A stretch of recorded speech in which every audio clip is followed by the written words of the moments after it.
Komið sæl og velkomin í Spursmál, föstudaginn 13. desember. Giljagaur kom til byggða í nótt, segja börnin mér.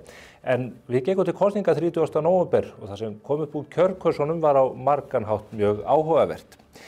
Áhugaverðast af öllu var þó sú staðreynd að enginn stóð uppi sem sigurvegari, svona afgerandi, leyfi ég mér að segja. Vissulega bættu flokkar á borð við Samfylking og Viðreisn við sig, svo munaði. En þessum flokkum tókst ekki að slíta sig frá öðrum og tryggja sér hinn augljósa sess sem var þjóðarinnar.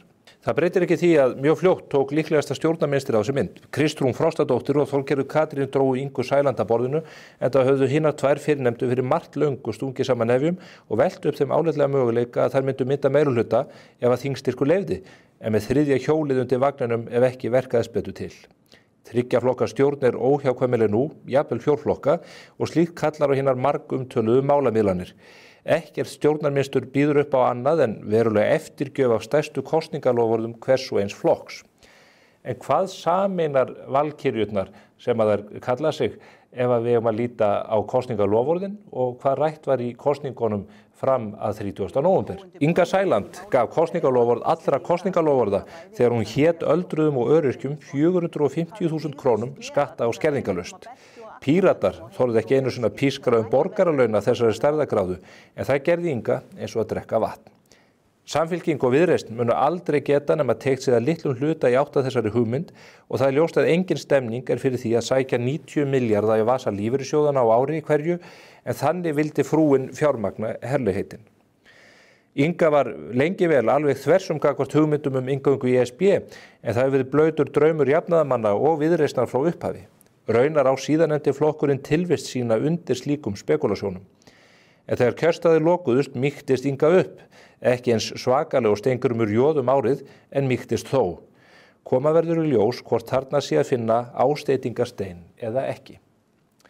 Hitt verður erfiðar að sjá að Viðreisn geti kyngt án erfiðismuna hugmyndum stórfelldar skattahækkanir. Þorgerður Katrín þvertók fyrir slíkt í kosningabaráttunni. Vinnan í stjórnarmyndunarviðræðunum og aðkoma embættismanna því virðist þó miða því að færa Viðreisn svokallað frítt úr fangelsisspjald. Nú tönnlast á því að staða ríkissjóðs sé mun verri en þegar gasparað var í kosningabaráttunni. Það jafnvel talað úttekt á stöðu ríkissjóðs eins og að mörg hundru síðna fjárlög, greinargerðir sem þeim fylgja og aðrar greiningar sé ekki einmitt svo úttekt. Svo það önnur mál. Hvað með fiskveiðistjórnarkerfið? Kristrún Frostadóttir fór land allt og ræddi við útgerðarmenn og hét því og hún myndi ekki fara fyrningaleið í sjávarútvegi. Hún vill bara hækka veiðigjöldin sem þó munu skila 13 til 16 milljörðum á komandi ári. Viðreisn hefur það hins vegar sem heilagt baráttumál að innkalla kvótan sem útgerðirnar hafa keypt í gegnum áratugina og bjóða hann svo upp. Á sama tíma gerir flokkur fólksins ófrávíkjanlega kröfu að strandveiðar verði stór eldar og því jafnvel haldið fram að slíkt myndi engin áhrif hafa á stofnstærð þorsksins. Það að auka mætti við heildaráðstöfun til smábátana án þess að skerða hitt. Hafa heyrst stórkarlalegar tölur að allt að 50.000 tonn í því skyni, en það væri nær 5-földun frá því sem nú er. Allt eru þetta hins vegar vangaveltur, valkyrjurnar 3 í slagtogi við þingmennina sem að náðu kjöri, kannski einhverja valkyrjur fleiri, kannski þær sem að fjallaður í eddukvæðunum, Brúnhildi og Valgerði og Geirþrúði og hvað þær hétu allar. Þau sitja nú á rökstólum. Við munum sjá einhverja niðurstöðu úr þessum meirihlutaviðræðum á allra næstu vikum. Það eina sem við skulum vona að þetta verði allt til hagsbóta fyrir land og þjóð til lengri tíma. En talandum ríkið og umsvif þess, viðskiptaráð hefur látið að sér kveða í þessari viku. Ráðið sem gengið yfir í endurnýjun lífdaga undir forystu Björns Brynjólfs Björnssonar hefur nú gert úttekt á stöðu opinberra starfsmanna á vinnumarkaði, en það sennilega gert í ljósi þess að sífellt heyrist úr ólíkum hornum opinberra geirans að kjörin þar séu lög og í engu samræmi við það sem gengur og gerist á almennu vinnumarkaði. Framhaldsskólakennarar með 1,1 milljón á mánuði fór í verkfall og töldu illa við sig gert. Úttektin sem hér minnst á sýnir að sérréttindi opinberra starfsmanna eru gríðarleg og af þeim togað mjög nauðsynlega þarf að taka tillit til þeirra við mat á launum milli markaða. Ekki síst þegar kallað eftir jöfnun réttinda milli markaða. Styttri vinnuvika opinberra starfsmanna, hún jafngildir 11,1% kaupauka ofan á önnur laun. Þeir vinna 3,4 klukkustundum skemur heldur en fólkið á almenna markaðnum. Ekki 3,4 stundum á mánuði heldur í viku hverri. Það þýðir að það fer meira en hálfur sólarhringur í mánuði hverjum í vinnu á almenna markaðnum sem að opinbera markaðurinn sleppur við. Veikindarétturinn enn ríflegri. Opinber starfsmaður á rétt á 95 veikindadögum eftir 1 ár í starfi. Hvernig ætla þessi með einkageirann? Það eru dagarnir 24. En það ekki nóg með að rétturinn sé ríflegri, hann mun meira nýttur. Þeir eru 100% fleiri veikindadagarnir hjá opinberu starfsmönnum en þeim sem eru almenna markaðnum, 16 á móti 8. Og starfsöryggið, maður minn. Löggjöfin opinber störf með því móti að forstöðumenn láta sjaldnast verða því að segja fólki, hvort sem það í hagræðingaskyni eða vegna þess að fólk standi sig ekki í starfi. Getur það í alvörunni verið svo að þau sem veljast til starfa hjá hinu opinbera standi sig bara alltaf vel og eigi alltaf tilkall til stöðu sinnar? Auðvitað það ekki þannig. Uppsagnarverndin sem viðskiptaráð telur þrefalt sterkar en á almenna markaðnum dregur úr sveigjanleika og getur ríkisins til þess að hafa hæfan mann í hverju rúmi. Og svo það orlofið. Almenni markaðurinn að jafnaði með 27 daga í orlofsrétt á ári hverju, en hann sjálfgefinn 30 dagar hjá hinu opinbera alveg frá fyrstu stundu í starfi. Auðvitað fer rétturinn á almenna markaðnum upp í 30 daga eftir 7 ári starfi, en þarna munar miklu á réttindum milli þessara tveggja markaða. Þetta þarf alltaf skoðast núna þegar menn ræða í síauknum mæli jöfnun launa milli markaðana. Þarna hallar ekki á hið opinbera eða starfsmenn þess heldur einmitt almenna markaðinn. Og rétt í lokin, í Árskógum 7 í Reykjavík býr fólk sem hefur lent aldeilis í kröppum dansi gagnvart Reykjavíkurborg og dregið þá heldur úr. Ég fór í vettvangsleiðangur þarna til að skoða nýja vöruskemmu, 5 hæðir. Hún hefur ekki verið reist í túnfætinum hjá þessu fólki. Hún hefur nánast verið reist á svölunum hjá þeim. Og maður velti fyrir sér, fyrir hverja eru borgaryfirvöld að vinna þegar svona í pottinn búið. Þetta fólk sem þarna býr, ég leyfi mér að halda því fram að hafi ekki einasta möguleika á að selja þessar íbúðir í kjölfar þess að þetta gímald var reist þarna fyrir fram að þau.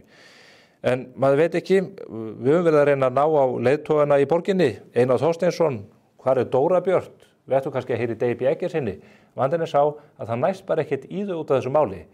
Mögulega það vegna styttingar vinnuvikuna sem að þau búa við eins og aðrir opinberir starfsmenn, en kannski það vegna þess að þetta mál með hreinum ólíkindum. Þetta hefði aldrei gerst í bakgarðinum hjá þeim sjálfum. Fallegur fatnaður fyrir börn á öllum aldri. Englabörn Kringlunni og englabörn.is. Hjá Kólumbusævintýraferðum leggjum við áherslu á góða fararstjórn og skemmtilega upplifun. Umfram allt viljum við uppfylla væntingar okkar ferðalanga þannig að þeir njóti ferðana með eftirminnilegum hætti. Við förum víða. Kólumbus ævintýraferðir.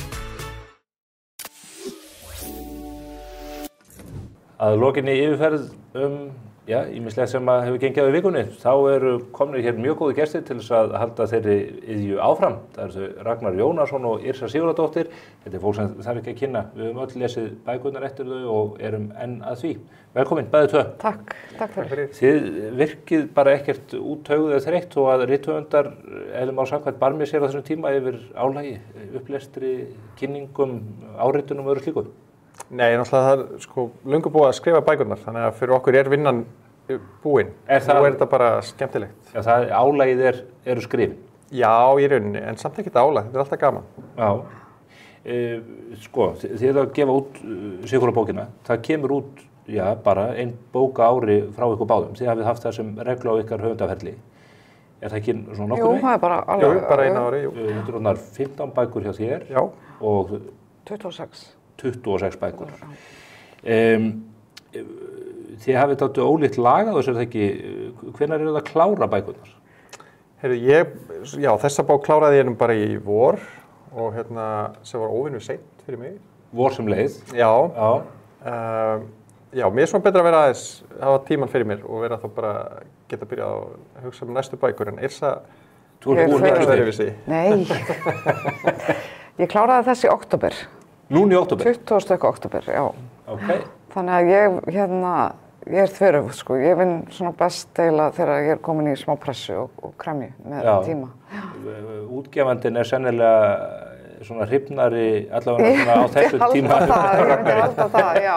Það er alveg ómögulegt að ná sambandi við Yrsu, bara frá ágúst fram í október. Við erum að plana bókmenntahátíðir og fleira á þessum tíma og hún er bara algjörlega offline. Allt í hershöndum? Já, allt í hershöndum, já, alltaf. Og er það breyta hlutum bara fram á síðustu stundu? Nei, sko, ég vinn þetta líka öðruvísi, sko. Ég skil þess ekki öll í einu lagi, ég skila kafla fyrir kafla bara. Það þannig? Já, og þá vinn ég mér tíma til að geta skrifa svolítið inn í bara prentvélina. En þú skrifar þá frá síðu 1 og til loka? Já. Já. Og þú vinnur þetta í Excel-skjölum eins og frækmálið? Það ekki rétt? Það ekki rétt, nei. Ég leik og forvitna á að vita, ég hef lesið margar af þessum bóka ykkar. Þrýtur ykkur aldrei hugmyndaflug að nýjum morðum? Ég meina, það er engin tveir einstaklingar í Íslandi sem hafa jafn mörg mannslíf á samviskun og þið. Nei, ég eiginlega ekki, ef ég var alveg hreinskilinn. Ég var eiginlega alveg til að gera 2 bækur á ári, af því að það er endalausar hugmyndir. Og það er eiginlega bara skortur á tíma og að ég skrifi bara ekki meira. Mér finnst þetta mjög skemmtilegt að koma svo blað öllum þessum hugmyndu sem ég fæ. En ertu með katalóg þá bara af hugmynd? Ég ef ég fæ hugmynd þá sendi ég mér e-mail í símanum og subjectið er hugmynd. Já. Og svo get ég bara fundið þetta þegar ég að vinna. En ég man endanlega allt og þetta svona púslast saman. Þú veist, nú hitti ég þig og þú segir eitthvað skemmtilegt einn dag. Já. Og það kveikir eitthvað hugmynd sem kannski alveg, sem kemur í óvæntri átt, Og svo geimi hana bara hjá mér og hún mun kannski koma í bók eftir 2 ár eða 3 ár. Þannig að ég geti sagt eitthvað skondið eða skemmtilegt hér, eitthvað hugvekjandi og eftir 2-3 ár þá verð ég myrtur á síðum bókaðina. Nákvæmlega, það er þannig sem þetta gerist. Og ekki í fyrsta sinn. En hjá þér, Ísa, þetta er náttúrulega fleiri bækur hjá þér. Já. Ekkert að gringa í hugmyndabókanum? Nei, það sem ég ger að hoppa svolítið á milli, stekka á milli, Þannig að sumt eru seríur, sumt eru bækur sem eru bara, sem eiga bara upp á endu og þeir karakterar koma ekki meir.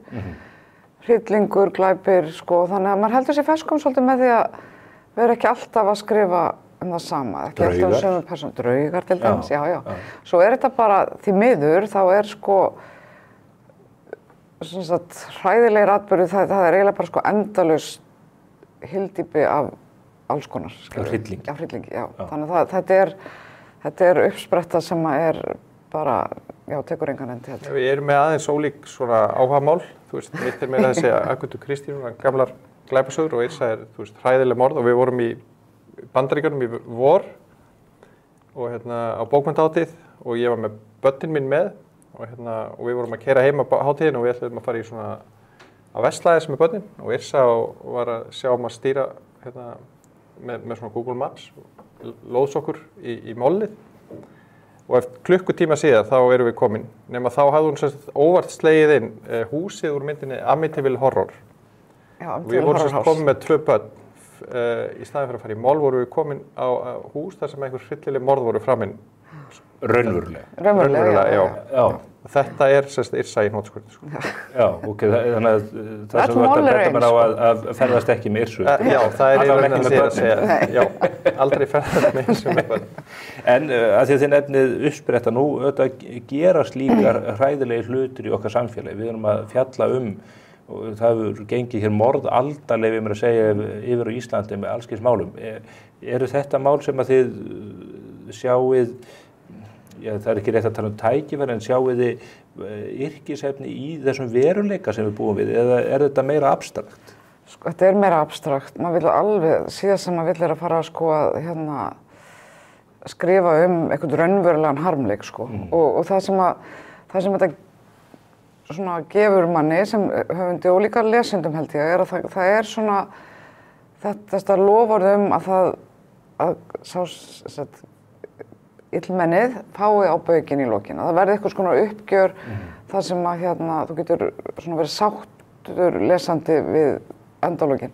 Og það er ekkert alltaf í raunveruleikanum, Því að það er ekkert, þó að eitthvað náist og þá er alltaf þetta, hinn látni er farinn, kemur ekki aftur og þetta er bara, mér finnst kannski svona, morðið í raunveruleikanum verður meira svona sorg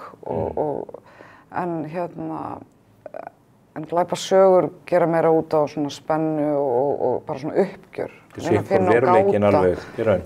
Já, ég myndi ekki vilja skrifa.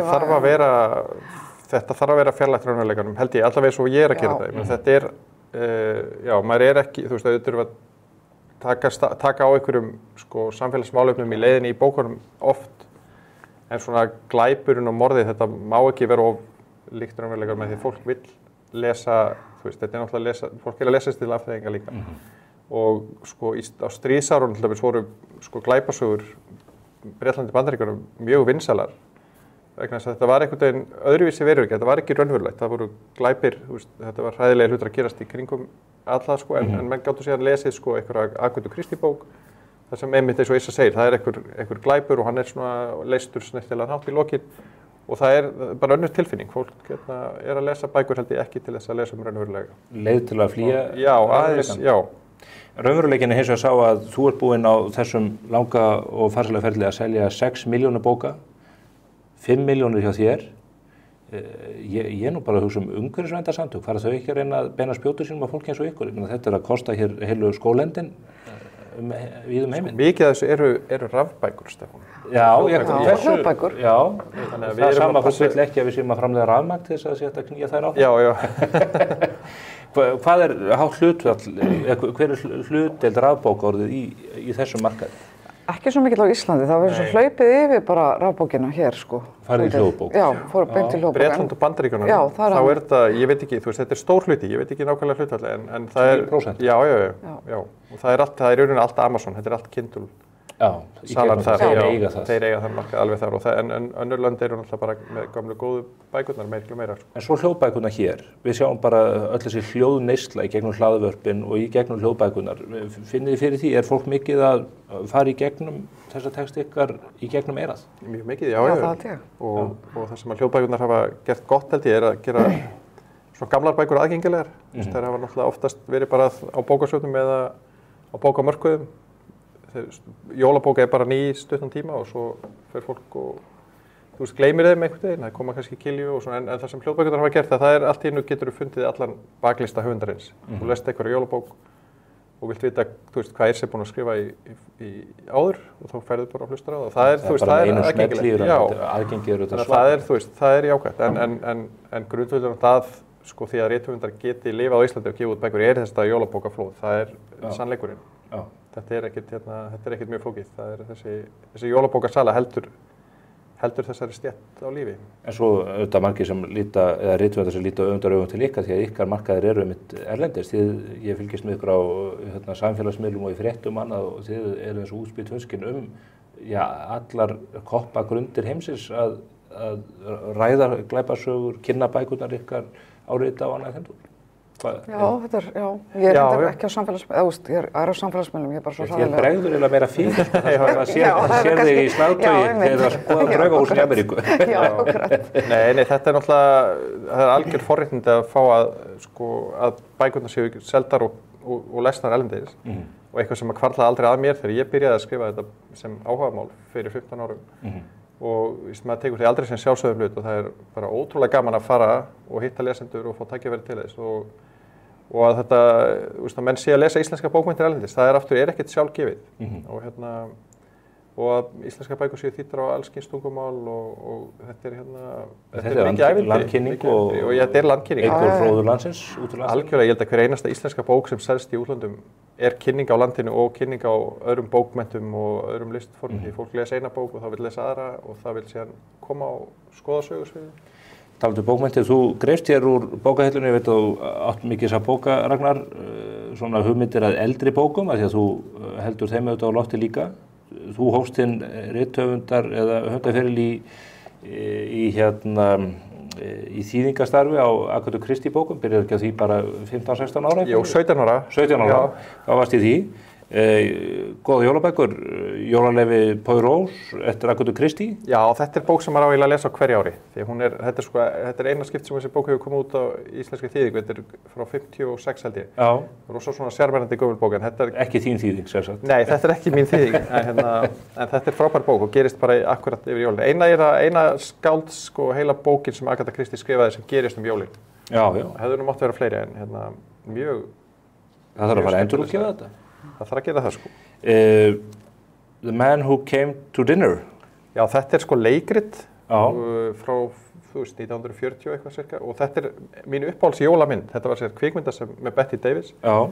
sem svona gafamynd og hérna frábær. Þetta einmitt hérna svona fjölmiðlamann, svona útvarpsmann á þessum tíma sem að kemur í mat til fólks í svona litlum smábæ en hrasar á leiðin inn í húsið og slasar sig og þarf að eyða jólunum með þeim og þetta er mjög skemmtileg saga. Hljómar ótrúlega spennandi. En svo hér annað þýtt skáldverk sem eiginlega söguleg skáldsaga. Já, þessa þekkjum við. Ein af mínum uppáhaldsbókum, ég les þessa bók fyrir hver einustu jól. Já. Gunnar Gunnarsson og Aðventa. Þetta er algjörlega mögnuð saga. Þetta er alveg dásamlega saga. Ég hlusta nú yfirleitt á hana, hún er lesin upp víða, hún er lesin upp í Rithöfundasambandinu til dæmis á hverju aðventu. Já. Og það er frábært að fara þangað og hlusta á hana og hérna, og þessa bók las ég náttúrulega bara í skóla á sínum tíma og ég þykki mjög vænt hana. Þetta er því Halldórs Laxness á verki Gunnar sem að skrifa á dönsku.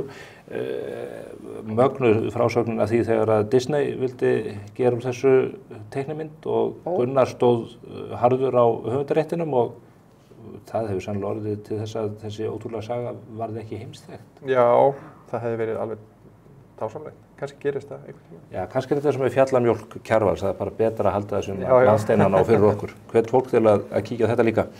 En ég kalli ykkur hér líka í fréttir vikunar. Þið auðvitað, þó þið séuð í þessu bókaflóðu öllu, þá fylgist þið með fréttum og eruð að taka inn það sama við hinn í þessu. Hvað haldið að verði með stjórnarmyndun hér? Ég veit það ekki, þetta er spennandi sko. Já, er þetta ekki að bara gerast? Við erum ná saman. Já, maður fær nú þá tilfinningu á bara hérna, hvernig það er að tala við fjölmiðla og hver við aðra og þessi stjórnarmyndur virðist nú bara eins og við höfum séð gegnum árin, bara byggjast á persónulegum tengslum og þær virðast nú alveg ná vel saman. Þannig að það kemur nú óvart ef þetta myndi ekki Var þetta skrifað í ský? Mögulega, bara, ég veit ekki, það er allar alveg ótrúlega flottar konur, flottar, hvað sem verður konur eða ekki konur, það er bara flottar. Flottar manneskjur. Flottar manneskjur. Og ólíkar manneskjur. Og ólíkar, þannig að maður er svona, maður veit ekki alveg hvernig því það er náttúrulega sko hluti sem eru ekki alveg, sko, svona passa ekki alveg saman í þeirra, kosningaloforðum. En ég veit ekki, ef einhverjum tekst að koma þessu saman og lenda þessu, þá er það þessar 3 konur held ég. Það er bara... Mér finnst þetta að vera svona óvænt. Ég er ekki þessum að þetta hafi verið eitthvað fyrirfram ákveðið. Ég held að þetta hafi kannski bara gerst á kosninganótt. Já. Að menna við séð tölurnar og þú veist, það þessi út einn saman. En því að það var náttúrulega, þetta hefði getað farið, sko, tölurnar náttúrulega breyttust líka mikið yfir nóttina og þetta hefði alveg getað, þú veist, einhverju tímapúnti minnum að það hefði myndað tveggja-flokkastjórn líka. En þrátt fyrir allt þá er engin augljós sigurvegari ef engin flokkur er með meira en 20% eða svo að þá er ekki einhver augljós sigurvegari með pálmann í höndunum myndi maður halda. Nei. Þetta er flókið púsluspil. En það væri alveg magnað ef þetta næðist í fyrstu umferð. Ég meina við höfum séð svona stjórnarmyndunum bara á síðustu árum ganga miklu erfiðar. Já, og oft er þetta líka eitthvað svona hálfgeitt leikrið sem maður setur á fótu, en þær hafa bara komið fram og talað mjög opinskátt um það að þetta sé allt í lukkuna vestan. Já, þetta er mjög spennandi. Þannig að við sjáum til. En hver af þessum þreymur verður forsætisráðherra? Þú segir að þetta sé allt mjög öflug og flotta kona. Hver væri þinn óska forsætisráðherra? Sko, ég myndi halda bara út frá atkvæðum, þá er það Kristrún. Það held ég að sé...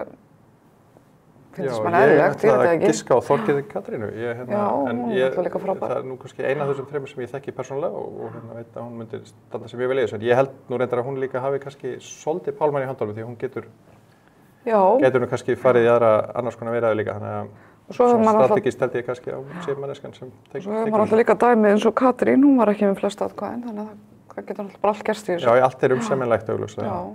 2013 var Sigmundur ekki með stærsta flokkinn þrátt fyrir allt. Bjarni var svo að það hafi litlu munað á milli flokkana. En af öðrum fréttum er eitthvað svona sem að ykkur finnst standa upp úr í vikunni eða þessar dagana sem að vakið athygli? Athygli mína vakti sko bara ummæli framkvæmdastjóra NATO í gær held ég að við ætlum að búa okkur undir stríð og mér varst það svolítið áhugavert. Það var eiginlega Já, hann hélt eitthvað ræðu og sagði, þú veist, nú þyrfti NATO að fara í bara stríðsham og þetta væri bara farið, þú veist, bara á næstu 4-5 árum, þetta var svona, þetta sló mann aðeins út af laginu þegar Þetta hollenski forsætisráðherra fyrir átti, Röddi heitir það ekki? Já.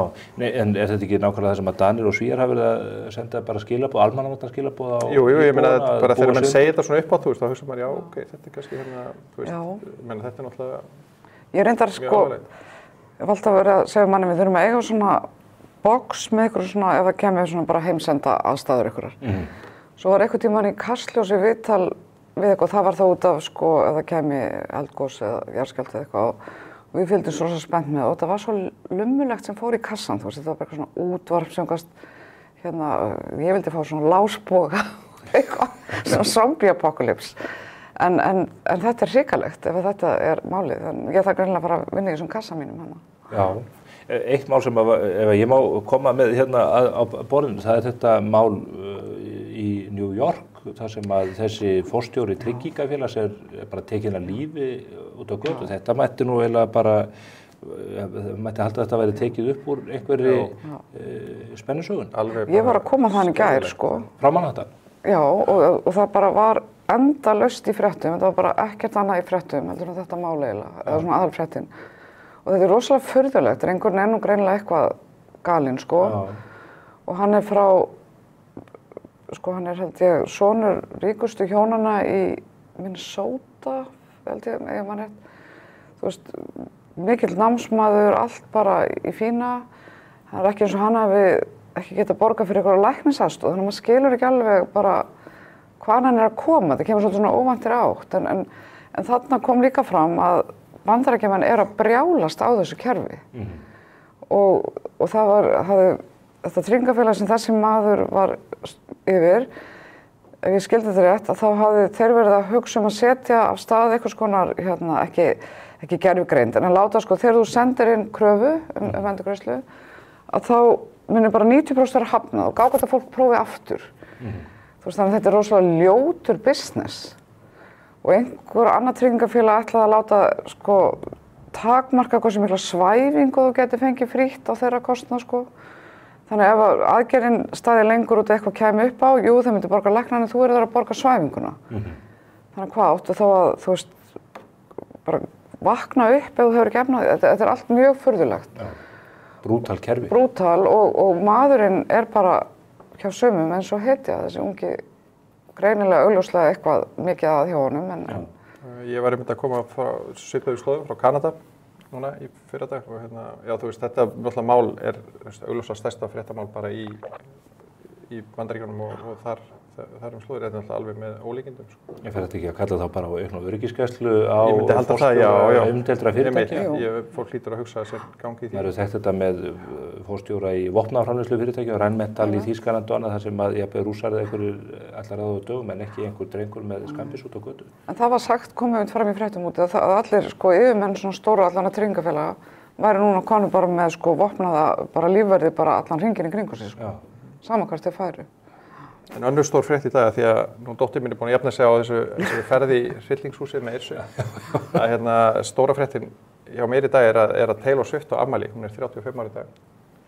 Hún er 35 ára og fréttirnar sem að fluttar voru í vikunni, við erum að tala um sölun á bókunum hjá ykkur og ykkur gengur vel. En hvað seldi hún fyrir rúma $2 miljardar? Já, ég var sérst í Kanada á síðustu tónleikunum hennar með börnin og þetta er náttúrulega algjörlega ótrúlega manneskja, ótrúlegur árangur. Og er þetta þess virði að fara á svona tónleika? Já. Segðu nú það sem þið raunverulega finnst Ragnar. Já, með þetta fólk. Já, hún er orðin... En hún er, þú veist, þetta er alltaf bara, hún er frábær tónlistarmaður og ég er alltaf upplifið í gegnum, þú veist, dætur. Og er hún ekki líka með svona heilbrigð skilaboð eða ekki? Jú, þetta er allt, þú veist, þetta er í rauninni bara, og hún er í rauninni bara, þú veist, frábært skáld líka, hún skrifar skemmtilega texta og semur þetta meira og meira allt sjálf. Þannig að við dáist eiginlega að þessu. En henni tókst nú ekki að velta hlassinu sem Donald Trump er, hún vildi að Kamala Harris yrði forseti en hann er að taka við núna bara miðjan janúar. Já, mitt. Það muni hafa einhver áhrif á heimsmálin á komandi... Örugglega.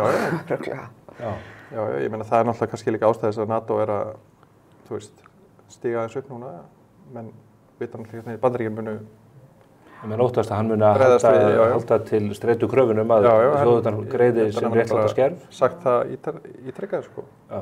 Svo það var einmitt önnur frétt sem var mjög mikið þarna í Ameríku minni var að það er þessi tilnefning hans til varnarmálaráðherra sem er einhver alveg galinn gaur sko, þannig að þetta er eiginlega mjög sérstakt, þetta verður mjög sérstakt. Hann er umkringdur mjög sérstöku fólki, Elon Musk er nú ekki venjulegur maður. Nei, þetta verður eitthvað mjög skrítið. En hann tekur við 20. eða 21. ég man nú ekki hvað daginn það var, við munum auðvitað fylgjast með því hér á þessu vettvangi. 9 árið síðan, það er nú eiginlega alveg komin tími til þess að fara svona að velta vöngum yfir því. Er eitthvað sem að þið sjáið handa á hornið því? Verður þetta ár heimsstyrjaldar? Bara vonandi ekki. Ég held að maður verður eiginlega bara, það er alltaf mikil óvissa einhvern veginn í gangi í heiminum og svo erum við með, þú veist, nýja ríkisstjórn á Íslandi þannig að allt er einhvern veginn að breytast. Og ég held að maður eiginlega viti ekki alveg hvernig næsta ár verður. Svona kannski meiri ófyrirsjáanleiki en oft áður, bæði hérna heima og erlendis. Og já, maður verður bara vona að allt gangi vel. Mun Bjarni flytja áramótaávarpið? Þetta er frábær spurning. Nei, ég held ekki. Það verður komin ný stjórn? Ég hugsa það. Já, ætli það ekki bara. Ég hugsa það, já. Þú ætlar að vera Þorgerður og þú ætlar að vera Kristján? Já, ég meina, já, Við bara Gæti líka verið. Við verðum að takast á þetta við þess að. Til að gera þetta skemmtilegt, þá verð ég að veðja á Ingu Sæland. Já, er það ekki? Já. En það gæti verið hver sem er að þeim, sko, þannig að. Já, þær eru allavega að mundast við þetta samstarf. Gaman að fá okkur hingað til okkar í hádegismóðuna. Spennandi bækur sem að verður gaman að glugga í yfir hátíðina, yfir pippar, köku og kaffibólla. Hleypi ykkur út í daginn að selja síðustu eintökin. Takk fyrir komuna, Yrsa og Ragnar. Takk fyrir okkur. Takk. En talandi óvissu, bæði í pólitíkinni heima og í alþjóðamálunum. Björn Bjarnason, fyrrum ráðherra, alþingismaður og aðstoðarritstjóri Morgunblaðsins. Hann kemur hingað til mín eftir örfá sekúndur og við ætlum að greina stöðuna út frá hans löngu og miklu reynslu.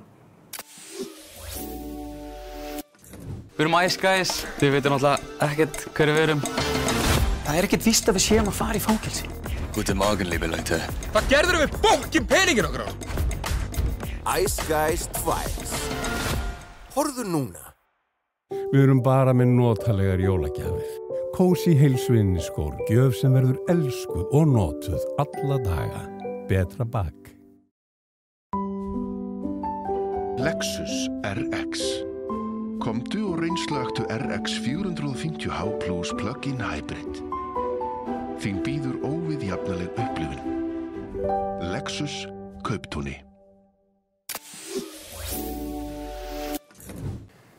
Það var að komin hingað til mín Björn Bjarnason, fyrrum ráðherra, alþingismaður og eins og ég nefndi áðan, aðstoðarritstjóri Morgunblaðsins til margra ára. Við ætlum að fara hér yfir bæði stöðuna heima og að heiman. Blessaður Björn. Þakka þér fyrir, blessaður. Þakka fyrir að gefa tíma til að mæta hér á vettvang spursmála. Gaman að koma. Já, þakka þér. Mér langar til að fara kannski fyrst yfir stöðuna hér heima því að þú ert margreyndur úr pólitíkinni, komst að stjórnarmynduna viðræðum og sast í ríkisstjórnum, fleiri en einn og fleiri en tveimur, ólíkum myndum. Byrjum á kosningunum. Hver finnst þér eiginlega boðskapur eða niðurstöður þeirra vera? Megin niðurstaðan er náttúrulega svo að það færðist fylgi til hægri. Það er greinilegt að fólk vill ekki vinstri mennskuna, hafnar VG, hafnar Pírötum, hafnar sósíalistum og Samfylkingin hafði fært sig mjög til hægri til þess að ná nýju fylgi og síðan verða kosningarnar eins og niðurstaðan eins og hún er. Það má náttúrulega fara yfir einstaka flokka en ef ég líti á heildarmyndina þá finnst mér að vindarnir hafi blásið í hægri seglin og það eigi að sigla núna þjóðarskútunni til hægri ef að menn taka mið af kosningum. Framsóknarflokkurinn færði sig til vinstri og galt afhróðu þetta. En maður velti líka fyrir sér að því að lengi vel í könnunum og því sem við vorum að birta hér, þá benti maður til þess að úrslitin eru skýr hvað það varðar að einhver einn flokkur, jafnvel tveir flokkar yrðu afgerandi stærstir, þá einkum Samfylking og Viðreisn. Í lok dags endar þetta allt í einhverju miðjumóði. Endar náttúrulega svipað og kosningar enda yfirleitt orðið í Evrópu. Það eru svona tveir flokkar í kringu 20% og svo hinn er minni. Það er mjög sjaldgæft að við sjáum núna flokk í Evrópu fara mjög hátt upp. Og við sjáum stöðuna í Frakklandi núna, stjórnarkreppa, því að þar eru allir á þessu 20 og mínus og því bili og það myndast ekki neinn ný stjórn, það verður fróðlegt að sjá hvern Macron gerur á forsætisráðherra í dag og í Þýskalandi 3 flokka stjórn, það sem allir á þessu bili líka, það hætt að þessir stóru flokkar þar fari yfir 30%, 27-28% spáð og þykir gott. Við erum hér á þessu róli líka í kringum á lægra róli, kringum 20% og með okkar hlutfallskostningar vandræði við að mynda stjórn á kostningu loknum. Og þess vegna finnst mér alveg fráleitt að vera að tala núna það að lækka gólfið og gera smáflokkum kleift að komast inn á þingið. Það áfrekar að knýja á það að menn geri bandalag eða komi sér saman ákveðna hluti fyrir kostningar og leggja þá skýrari línur fyrir kjósendur þegar gengið til kostninga heldur en að lækka gólfið og hleypa öllum inn og enginn veit hvað tekur við eftir kostningar. Já, nú bara gríðarlega samningaviðræður í þinghúsinu þar sem að menn að semja það hvernig landinu eru stjórnað og almenningur hefur ekki engan möguleika á því að hafa neinn áhrif á það hvernig það verður. En heldur viti niðurstöðuna sjálfur, ég heldur viti það ekki heldur sem eru við borðið og þegar farið að skipa fjölmennar nefndir til þess að koma sér saman eitthvað og þá kom hver með sinn óskalista og mér finnst það frekar benda til þess að foringjarnir hafi ekki mikið vald af sínum hópum að setja á laggirnar þessar nefndir til þess að skrifa ykkur óskalista. Það sem mér hefur alltaf þótt skynsamlegastu stjórnarmyndanir að foringjarnir fái óskorað umboð og þeir komi sér saman eitthvað, myndi traust sín á milli, komi sér saman eitthvað og fari síðan í þingflokkana með ákveðna tillögur sem tekinna afstaða til og síðan stjórnum mynduð. Að vísu í Þýskalandi þá hafa verið stjórnarsáttmálar upp á 180 blaðsíður og eitthvað slíkt. Ég held að það sé hjá þeirri stjórn sem sprungin núna. Þannig að það engin trygging fyrir því að langir stjórnarsáttmálar séu forsenda fyrir traustu stjórnarsamstarfi. Hins vegar held ég í þessu tilviki sem við erum að tala núna vegna þess meðal annars hvað það var óljóst margt í kosningabaráttunum stefnuflokkana og vegna þess hvað flokkarnir eru mikið í kringum einstaka persónur frekar heldur en kannski málefni hér að þá sé nauðsynlegt fyrir þessa flokka að koma sér niður á mjög skýra stefnu í ákveðnum málaflokkum sem þið geti þá unnið eftir í staðan fyrir að skilja það eftir opið. Þannig að þetta ákveðin þverstæða í þessu samtali sem fer núna. Sporin hræða frá fyrra stjórnarsamstarfi þar sem að menn töldu sig hafa lagt einhverja breiðar línur. Jú, en það var orðnar of breiðar. Já. Það var of mikið ósamlyndi en svo byggum menn til einhvern stóra ramma sem þeir sættu sig ekki einu sinni við. Hvað með þetta? Hvað með loforðin sem ég held að þetta sé við stöndum frammi fyrir útgjaldastjórn og skattahækkunarstjórn. Þeir geta ekki aukið útgjöldin eins og lofa var af vinstri arminum í þessu samstarfi án þess að hækka skattana. En þú segir hér í upphafi máls að ákallið sé til hægri eða þróun sé til hægri, en það miðað við þetta, þá að verða til hér vinstri sinnaðasta stjórnin sem gat komið upp úr pottinu. Sem hægt að mynda. Já. Og ég hef þá trú að eftir að vinstri grænir og píratar hverfa að þá séu element innan samfylkingarinnar sem vilji færa sig til vinstri til þess að ná í þetta fylgi. Þannig greinilega fylgi sem höfuðlaust núna, hvort að þessi þrjú sósíalista, píratar og vinstri grænir ná einhvern veginn saman og myndi einhverja heild, veit maður ekki, en þeir flokkar sem á þingi og vilja höfða til þessara kjósendahóp sem nú höfuðlaus, þeir þurfa að færa sig til vinstri. Og þess vegna held ég að það sé ákveðin tilhneiging innan samfylkingarinnar örugglega að vera lengra til vinstri heldur en voru í kosningunum til þess að ná þessu fólki til fylgis við væntanlega ríkisstjórn og við flokkin líka og að draumurinn sameinaða stóra vinstriflokkin gegn sjálfstæðisflokknum geti fæðst upp úr þessu. Það hlýtur að vera ákveðin straumur innan samfylkingarinnar í þá átt. Össur Skarphéðinsson sem nú einna helstur ráðgjöfum Kristrúnar hefur nú lengi haft þann draum, heitast hann. En þessi 3 flokkar sem að, annarkvort duttu út af þingi eða komast ekki inn, við höfum ekki dæmi þá sögunni að flokkar sem að dett út af þingi komist aftur inn. Þetta yfirleitt dauðadómur yfir flokkstarf þessu tagi þegar þetta verður örlögin. Yfirleitt þetta flokkar sem hafa litlar rætur en við verðum nú að viðurkenna að VG hefur mjög djúpar pólitískar rætur. Ég las eitthvað starf að ræturnar ræðu 84 ár tilbaka til kommunistaflokksins og það hefur sameinað flokkinn, ýmislegt hefur sameinað flokkinn, meðal annars andstæða við NATO og í varnarmálunum, það hefur sameinað þetta fólk í þessum flokki. Katrín Jakobsdóttir sem forsætisráðherra fór náttúrulega alla leiðtogafundi NATO og undirritaði grunnstefnu NATO og var í hópnum sem mótaði þá utanríkisstefnu sem hefur verið fylgt undanfarin ár á vettvangi NATO og í öryggissamstarfi við Norðurlöndin. Þannig að þótt að flokkurinn hafi ekki getað ályktað utanríkismál á flokksþingum sínum, skila bara auðu, að þá hlýtur það líka að hafa stuðlað að því að það væri óeining innan flokksins að hún skyldi ganga svona langt innan NATO og orðið svona yfirlýstur forystumaður í bandalaginu við alla þá hernaðaruppbyggingu sem verið hefur á undanförnum árum og við höfum kynnst hér.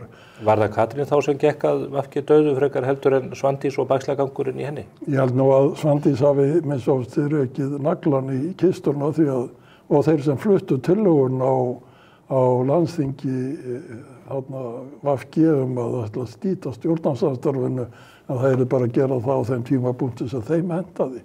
Þetta var náttúrulega eitthvað vitlausasta tillaga sem maður hefur séð á landsþingi og að formaðurinn skuli síðan koma og tala sem að þetta er bara eitthvað sem við, en við verðum sjálfa ákveða hvenær öxin fellur. Þannig að þetta var náttúrulega mjög undarlegt og ég held að þetta hafi nú gert að lokum útslagið það að menn sáu að þessum hópum fólks var ekki treystandi til þess að fara með stjórn landsins.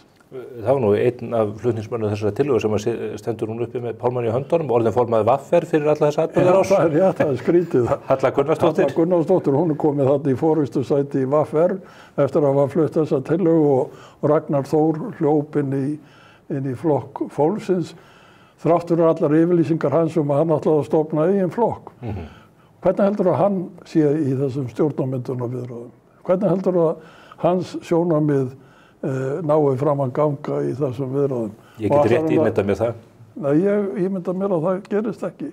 Þannig að það er svo margar spurningar sem vakna þegar menn fara aðeins niður fyrir yfirborðið.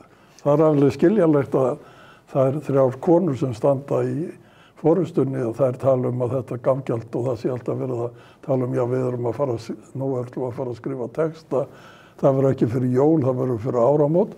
Þar verður náttúrulega líka að senda þau skilaboð til forseta Íslands að þær sé að vinna í þessu því annars verður forsetin að taka af þeim umboðið og forsetin treystir sér ekki einu sinni að fara til Notre Dame kirkjunnar til þess að vera þar viðstödd þá hátíðlegu athöfn að því hún var svo önnur kafin að fylgjast með þessum stjórnarmyndunarviðræðum. Þetta eru stjórnarmyndunarviðræður í gjörgæslu, forsetans? Það verður að líta til þess forsetin getur ekki veitt ótakmarkaðum sett ótakmarkuð tímamörk í stjórnarmyndun. Það hefur aldrei gerst. Það verður að rapportera til hans og það verður að sýna fram á eitthvað sé að gerast. Og það er hluti af þeim fréttum sem við heyrum núna að fyrst var sagt að það verður fyrir jól, svo allt í einu sagt að það verður fyrir áramót, en það sýnir að það er algjör óvissa í þessu. Ekki vinnaður mikið yfir jólinn sjálf, það vitum við allavega. En tilfinningin þegar þú horfir á þetta er þetta á yfirborðinu eins og þú segir, en heldur að þetta sé að ganga hratt saman? Eru geimamenn erfiðust úrlausnarefni að þetta er síðast? Ég þekki það ekki. Ég sagði líka áðan að þegar maður setja svona fjölmennar nefndir á stað, þá búið það kannski til fleiri vandamál heldur en þeir leysa. Það hlýtur eitthvað að koma út úr þessu nefndum. Það hlýtur eitthvað og svo að fara að skrifa texta. Þetta er ekkert einfalt mál að gera svona hluti. Aðalatrið í þessu öllu saman að það sé traust á milli þeirra sem leiða flokkana og þeir hafi óskorað umboð frá þeim sem þeir standa fyrir. Það svo í þessu tilviki? Það svo þegar við lítum á Samfylkinguna miðað við það að Kristrún sagði fyrir kosningar ekki kjósa Dag B. Eggertsson? Andrúmsloftið þannig í þessum hópum þannig að það sé alveg á hreinu að þetta forystu fólk hafi það umboð svo þarf til þess að keyra þetta í gegn að lokum. Hvað heldur þú? Ég leyfi mér að efast það en hins vegar held ég að þráin eftir að mynda stjórnina sé svo mikil að þessu verður öllu ítt til hliðar og það verði siglt á einhverjum við höfum eftir að sjá frasana en það sé tímabundið þá logn í samstarfinu og síðan reyni á erfiða hluti þegar lengra komið af því að það hafi ekki verið nýttir allir hnútar þegar frá samstarfinu var gengið. Það sjálfgefið í þínum huga að Kristrún Frostadóttir verði forsætisráðherra í ljósi þess að hún með stærsta flokkinn og sennilega vann stærsta sigurinn ef hægt að tala það í kosningu þar sem þú fær 20%? Það aldrei neitt sjálfgefið í þessu. Það bara samkomulega eins og allt annað. Hún sagði náttúrulega að hún vildi gjarnan verða fjármálaráðherra. Þetta bara kemur í ljós. En ekki forsætisráðuneytið slík freisting fyrir stjórnmálamann að ná á toppinn? Ég tala ekki í fyrstu atrennu eins og í hennar tilvikið þarna.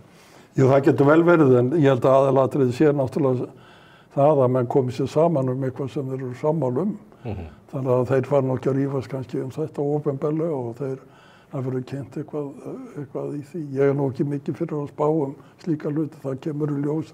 Það kannski eitthvað sem geymt fram á síðustu stundu. Hagnast allir flokkarnir á því að mynda þessa stjórn? Maður heyrir sérstaklega í tilviki Þorgerðar Katrínar að margir hennar kjósenda hafi búist við því að hún myndi halla sig frekar til hægri með við málflutninginum að ekki yrðu hækkaðir skattar og annað í þeim dúr. Hún á þetta sögu, þið voru samverkamenn í Sjálfstæðisflokknum. Við sátum í ríkisstjórn og hún satt í hrunstjórninni svo nefndu 2007 til 2009 og við vorum áður saman í ríkisstjórn og höfum átt gott samstarf. Ég hef alltaf litið á hana sem frjálslynda hægri manneskju. Og mér finnst að Viðreisn svona, ef þú horfir á þýsku stjórnmálin, þá finnst mér Viðreisn svona eins og frægi demokraten og frjálslyndi demokratar í Þýskalandi sem alltaf eru kynntir ef þú hlustar á BBC business friendly. Já. Og eru kynntir sem sagt og það hafi verið vandræðin. Þess vegna hafi þessi stjórn sprungið núna í Þýskalandi á því að business friendly frjálsi demokratin, hann vildi vera mun hægri sinnaðri heldur en vinstri sinnaði sósíaldemokratin. Þannig að þess vegna sprakk stjórnin. Og ég hef alltaf litið þannig á að Viðreisn sé svona eins og þessi flokkur í Þýskalandi, hann líberal flokkur sem Evrópusinnaður sem vill vera vinur viðskiptalífsins og koma til móts við þau öfl í samfélaginu sem eru frjálslynd í viðskiptum og hagnaðardrifin. Þess vegna er algjörlega nýr stimpill af flokkina ef hann ætlar að fara í stjórn með flokki fólksins og samfylkingunni. Og að næra hann fram þessu markmiði sínum að hafa þjóðaratkvæðagreiðslu það hvort við eigum að fara í aðildarviðræður við ESB. Ég hef oft veltið fyrir mér, af hverju leggur þetta fólk ekki fyrst til tillögu breytingu á stjórnarskráni. Við getum ekki farið í ESB nema að breyta stjórnarskráni. Á að fara með okkur í þjóðaratkvæðagreiðslu sem í bága við stjórnarskrána. Ef að niðurstaðan verður svo að það er að fara í aðildarviðræður og sækja aðild að ESB, þá er verið að veita umboð til að gera eitthvað sem brýtur í bága við stjórnarskrána. Ekki miklu nær að taka slaginn það að breyta stjórnarskráni, að þingið fái heimild og stjórnvöld til þess að gerast aðilar að samvinnu eins og Evrópusambandið í staðinn fyrir að vera að tala þjóðaratkvæðagreiðslu á þess að ræða þetta mál. En heldur þau séu sammála þér í því að það þurfa að breyta stjórnarskránni? Þau tala dálítið eins og þetta sé bara breiður vegur. Það allir sammála það. Það hefur hvergi komið fram neinn ágreiningur það meðal stjórnmálamanna að það sé hægt að ganga í Evrópusambandið og þess að breyta stjórnarskránni. Og það deilurnar hafa verið það hvort að EES-samningurinn rúmast inn á stjórnarskránni eða ekki. Og menn hafa sagt, jú, hann gerir það, en ef við stígum eitt skref í viðbót gagnvart ESB-samstarfi þá þurfum við að breyta stjórnarskránni. Þessi flokkar hafa allir verið þeir, ég veit ekki Ingu Sæland, ég þekki ekki hennar afstöðu því, en sem flokkar og sem stjórnmálamenn, þá ef þú spyrum flokkar það sem stjórnmálamenn, þá hefur þetta fólk verið þeirra skoðunar að það verða að breyta stjórnarskránni.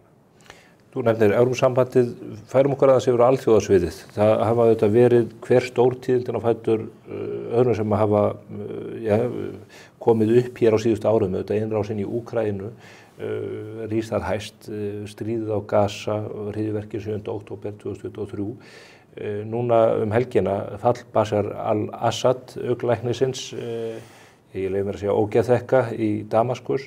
Brá þér í brún búin að fylgjast með þessum málum auðvitað? Það kom mér óvart að þetta skildi gera svona hratt. Það skildi að byrjast 27. nóvember, menn í Aleppo, menn sem hafa verið í skjóli Erdogans Tyrklandsforseta. Hann hefur alla tíð haldið verndarhendi yfir þessum hópi manna sem allt í einu fór á stað 27. nóvember og tekur síðan Damaskus 8. desember. Og þeir bara fara á jafnhratt og jepparnir geta farið því að það engin andstaða. Og þetta hrynur eins og spilaborg. En það hefur náttúrulega gerst áður hjá einræðisherrum. Þetta eru bara pappírs tígrastýr eins og kallað fólk hrætt við þá, en ef það svona skipulaður hópur og síðan það líka sem gerist í þessu. Hezbollah búið, Ísraelar búin að eyðileggja Hezbollah í Líbanon. Pútín hefur engan þrótt, hann allur einbeitið sér að Úkraínu. Hann getur ekki beitt neinu valdi, hervaldi, hann minnir svolítið á þegar Berlínarmúrinn hrundi, þegar Gorbatsjov hafði sagt við þá stjórnendur kommunistana í Austur-Þýskalandi, ég get ekki hjálpað ykkur, þeir verða að leysa vanda ykkar sjálfur, ég hef engan mátt til að hjálpa ykkur. Þetta svona svipað. Þarna einræðisherra sem treystir á stuðning Rússa og Írana, Hezbollah, allir þrír eru lamaður, má segja. Og hann einn og hann líka ekki neitt. Hann bara eitthvað spilaborg og hrynur og núna komin til Moskvu í skjól Pútins. Zelenský sagði, hvert fer Pútín? Ef að Assad getur leitað skjól hjá Pútín, hvert fer Pútín? Því það getur náttúrulega það sama gerst líka og menn að skrifa það að efnahagurinn í Rússlandi sé orðið svo slæmur að það minni helst á það bara síðustu daga Sovjetríkjanna. Það kunna að gerast og við kunnum að verða vitna því að verði svona gerist eitthvað svona í Rússlandi. Ég ekki að spá því það af því að Kínverjar eru komnið svo mikið þarna inn og þeir hafa ekki hagað því að Rússland fallið saman eins og Sovjetríkin gerðu. En þetta á einhverjum svona punkti. En það má segja líka frá því 5. nóvember að Trump var kjörinn forseti, þá hefum við orðið vitni að einhverjum straumum innan Þýskalands, í Frakklandi, í Sýrlandi, í öllu þessu umhverfi sem þannig að við erum kannski komin inn í eitthvað nýtt ferli, einhver þáttaskil hafa orðið sem við erum að upplifa en áttum okkur ekki á hvaða afleiðingar hefur. Ég held líka að það sé rétt að það hafi verið mistök þegar litið tilbaka hjá þeim sem stóð að baki því að Hamas greip til þessara ódæðisverka í Ísrael. Það það sem hratt þessu öllu af staðir? Já, sem hratt þessu öllu af stað. Að það hafi verið mikil mistök og strategísk útreikningarnir algjörlega rangir að halda að slíkt voðaverk yrði til þess að Ísraelar bara drægi sig í hlé einhvern veginn og ekkert gerði á þessi, af því þegar þú lítur á netið sem Íranir hafa byggt í kringum Ísrael, Hútar í Jemen, Hezbollah í Líbanon, Hamas á Gaza og síðan Sýrlendingar með Rússana á bakvið sig. Þetta allt í einu horfið. Þetta bara búið. Það ekki, og svo menn að undrast að Ísraelar fari eitthvað með skriðdreka inn í Sýrland til þess að tryggja stöðu sína betur eða eyðileggja efnavopn og noti tækifærið til þess að eyðileggja vopnabúr sem mest.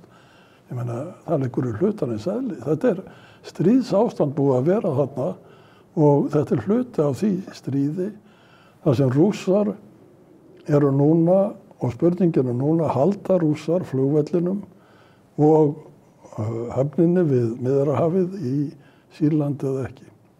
Ef þeir missa það, sem getur gerst, en óvíst en þá missa það líka tengslífi til Líbíu og þá missa það líka tengslífi til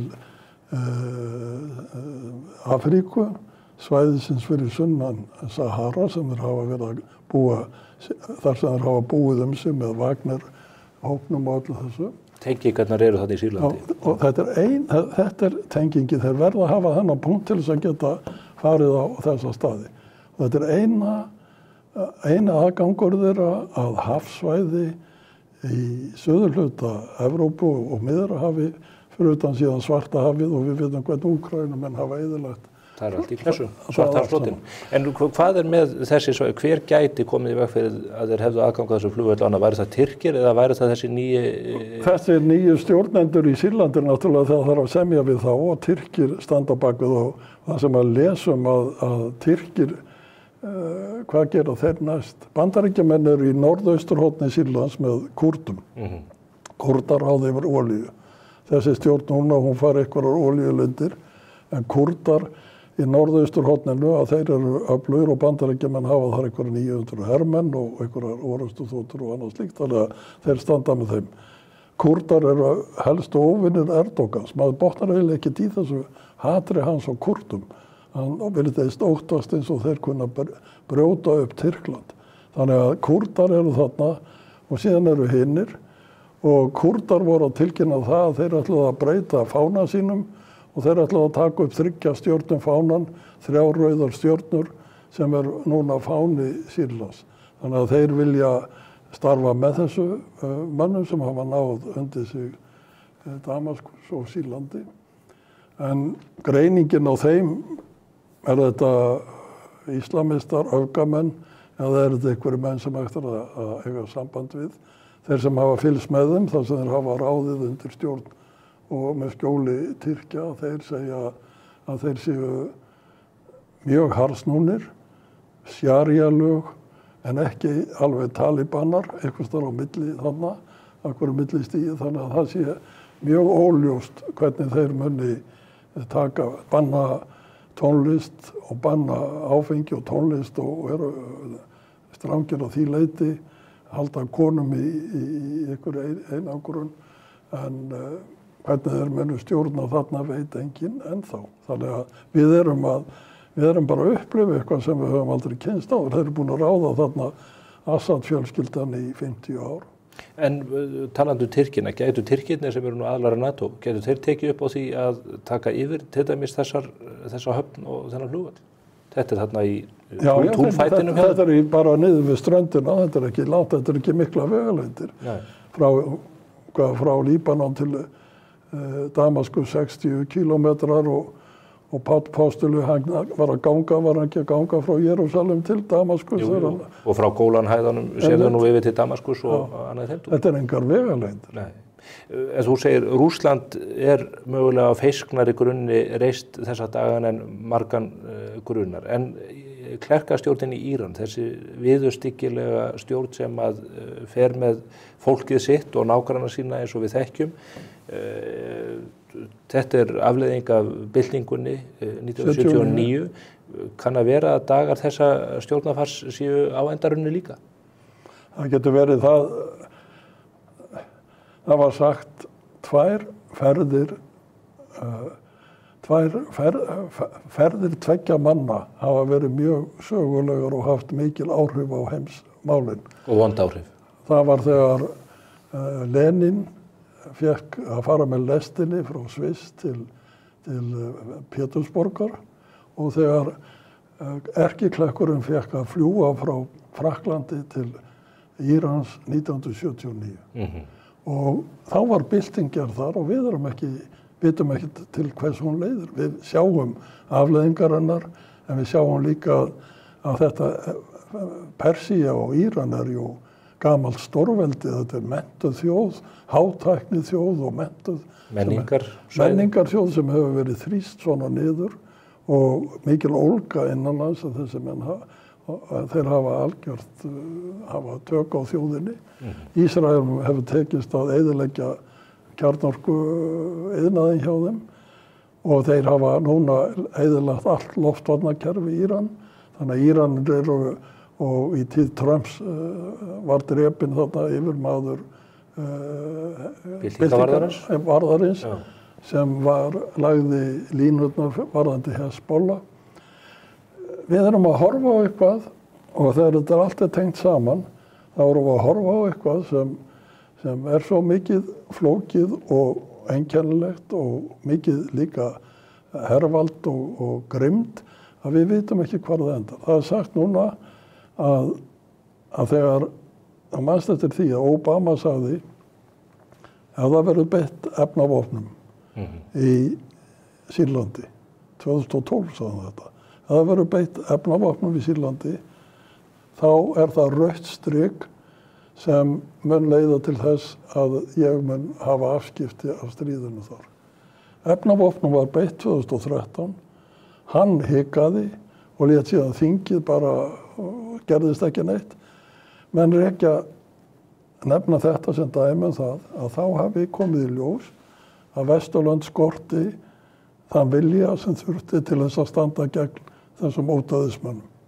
Þetta kunni hafa haft þau áhrif að Putin ákvað að fara inn í Krím og taka Krímskaga.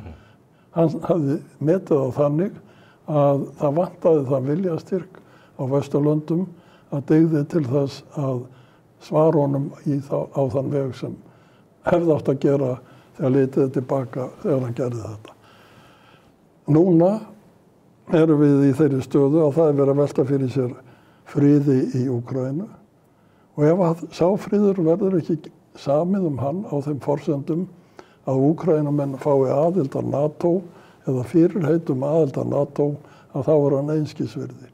Og það hefur komið ljós í öllu þessu að aðeins ef þú hefur mikinn öflugan fælingarmátt þá hefur áhrif á þessa menn sem hika ekki við að beita valdi til þess að ná sínu fram. Og það það sem Ísrael hafa sýnt, þetta hefur mannslífum, tugum þúsunda mannslífa að vera fórnað. En Ísrael hafa sýnt, við höfum viljan og máttinn til þess að verjast og þið rétt ráðið í hvað þið gerið gagnvart okkur. Og það hluti af því að þessi spilaborg hrinur. Svipað verður að gerast líka ef að menn ætla að semja frið í Úkraínu. Það verður að fylgja því eftir með mjög öflugum stuðningi við Úkraínumenn í vopnum og pólitískum stuðningi sem miðar að aðild þeirra að Atlantshafsbandalaginu og Evrópusambandi. En talandi svona þessa spilaborg, þú nefnir Hezbollah-samtökin, Hamas-samtökin, Hútana mögulega, veiklaða stöðu Írana, Sýrland fallið núna, Rússarnir í veikri stöðu. Það sem hefur verið að teiknast upp bara allra síðustu vikum og mánuðum, bendir það ekki til þess að það eru minni líkur en meira á því að átökin í Úkraínu breiðist út. Pútín hefur ekki burði til þess að fara að berjast á fleiri vígstöðum í Eystrasaltinu, gagnvart Finnum, Svíum, Norðmönnum sem að þó virðast vera lafrættir yfir þeim möguleika. Sjáðu nú til. Ef að hann tapar í Úkraínu og fer á vestanveg í Úkraínu, hvað á hann eftir? Hann á eftir Norðurflótan og það það sem Bretar hafa verið að tala og það sem breskir sérfræðingar hafa vakið máls á og það það sem Norðurlandamennir, Norrænu-ríkin hafa áhyggjur af. Það voru tvær freygátur úr Norðurflótanum niðri í Miðjarðarhafinu og voru þar við æfingar og skutu flaugum það bil sem þetta gerðist eftir 27. nóvember. Þeim var ekkert beitt til stuðnings við Assad. Það hefði verið hægt að gera það. En það voru sendar úr Norðurflotanum af því að Norðurflotinn sem hér í næsta nágrenni við okkur öflugasti herstyrkur sem Pútín ræður yfir núna þegar hann að fara svona illa í Úkraínu. Og það þess vegna sem menn hafa miklar áhyggjur á því að ef hann fer illa út úr Úkraínu að þá kunna hann að leita hefnda og þá kunna hann að beita þessum herstyrk sínum. Það kom út ný skýrsla Kanadamanna núna á 7. desember stefnu þeirra í norðurslóðamálum og öryggi norðurslóða. Fyrsta sinn sem þeir gefa út slíka skýrslu þar sem þeir lýsa miklum áhyggjum yfir þessu og yfir því að Kínverjar hafi líklega komist lengra inn á gafl hjá Rússum heldur en Rússum sé kært en verði að þola vegna þess að þeir eru komnir á fótum fram fjárhagslega og geta ekki nýtt auðlindir sínar í norðri. Þetta alltaf að gerast líka á sama tíma. Það að vera ákveðin svona skipta þessu leyti að þessi hlut af herafla Rússa að hann ósnertur ef að þannig má orðið komast. Allir kjarnorkustyrkurinn upp á Kólaskaga. Allir kafbátarnir upp á Kólaskaga. Flugvélarnar sem voru að gera árásir á Úkraínu og voru svo nærri Úkraínu að þeir gáttu skotaða niður á flugvöllum í Rússlandi, voru fluttar norður. Þar eru í 50 kilometra fjarlægð frá finnsku landamærum. Það þess vegna sem Svíar og Finnar gangi í NATO. Það þess vegna sem allu skipulaginu hefur verið breytt hér varnarmálum á norður helmingi Evrópu. Það þess vegna sem Íslendingar eru komnir aftur í þá stöðu að þeir þurfa að taka annars konar ákvarðanir öryggismál heldur en það hafa nokkur tíma þurft. Þannig að þetta það ekkit engar lokið fyrir því líkur og ef að menn einræðisherrar sem verða undir, ef að Assad hefði haft afl, þá hefði hann beitt því og verið grimmur, en hann hafði það ekki. Pútín hefur þetta. Þannig að menn þarf að þrjóta örendið í alvörunni áður en að hættan úr það spili. Ekki? Eða, ég meina, það líka hluti af þessum vandamáli það að það ekkert kerfi í þessum löndum til þess að skipta forystumenn. Nei. Það engið ferli. Nei. Það engið sem kemur í rússneska þingið og segir, við þurfum að eins og í Suður Kórea, þar sem þeir eru þar sem lögreglan stendur við dyrnar á forsetaskrifstofu og bankar upp og vil rannsaka hana lífvörður forsetan stendur fyrir innan og bannar lögreglan að koma inn. Þar þó hægt að, og menn að vona á morgun laugardag verði samþykkt ákæra á hendur forsetanum og hann settur frá. Það ekkert svipað í gangi í Rússlandi. Það alltaf bara dásemd og dýrð alltaf þegar við tala Pútín. Talat þennan breytta veruleika á norðurslóðum, heldur að þessu öryggismál komist eitthvað að borðinu í stjórnarmyndunarviðræðum Valkyrjanna þriggja? Ég efast það. Viðreisn eins og hafði mjög skýra stefnu, hefur mjög skýra stefnu, þú lest þeirra kosningastefnuskrá, þá er mjög skýra stefnu öryggis- og varnarmál og þessi mál. Þannig að vonandi halda þeir því til streitu. Ég veit ekki hvaða stefnu samfylkingin hefur í raun eða flokkur fólksins, ég hef ekki hugmynd það. En Ísland verður náttúrulega, það sagt, Ísland leggur land undir liðsafla og Ísland leggur þetta mörkum. Við verðum að leggja miklu meira mörkum. Og ef þú lest skýrsluna sem utanríkisráðherra gaf út núna fyrir kosningarnar, þá sérðu það að hún fjallar alveg gjörbreytta þáttöku Íslendinga í töku ákvarðana það sem að gerast í okkar heimsluta. Og við erum miklu virkari þáttakendur í öllum þeim fundum og öllum þeim stofnunum heldur en nokkru sinni fyrr og höfum mjög ríka pólitíska ábyrgð og sá sem fer með utanríkismálin, hann verður að líta á þau öðrum augum heldur en menn hafa gert lengi. Líka held ég að við verðum að huga að aðgerðasviðinu.